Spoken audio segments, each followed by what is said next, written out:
هذا مختار قال لي من لكن انه دلته صورتي حال د امن امان په حواله امن امان په لحاظ سره الحمدلله تاسو ټول ښه مطمئن اوسئ. هیڅ قسمه داسې سمسیا نشته چې د دې علاقې خلک دې پریشان شي. نه دلته د اپریشن څخه داسې امکان شته. لا انفورسمنٹ ایجنسیز چې کوم دي او بالخصوص سیول لا انفورسمنٹ ایجنسیز او چې کوم زموږ فورسز والا دي آرمي والا اف سی والا دواړه جوائنٹ هینډز دي. په کوم ځای کې چې ضرورت وي موږ سپیشلایز فورسز هم طلب کوو چې په کوم ځای کې ضرورت نه وي زموږ سیول چې خپل کوم پولیس فورس دی هغوی هلته کاروایي کوي. ریسنټلی تاسو د درې داسې واقعیات ولیدل چې په هغې کې کم ترخګر د همسایه ملک نه راغلي و دې طرف ته دراندازي کړې وه او راغلي وو کوشش یې کوو د مال د خرابولو.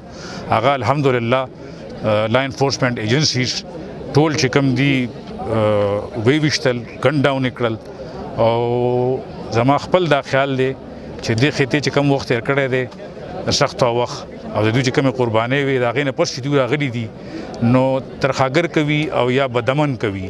هغه لږ څه کولی شي چې هغه ته لوکل څه سپورټ میلاو شي او لوکل د ملکن ډیویژن خلک چې کوم دي دا په دې امن په لحاظ سره ډېر کلیر دي او دوی هېڅ قسم ضد چې کوم دی د هغوی دپاره نه لري. ډېره مننه.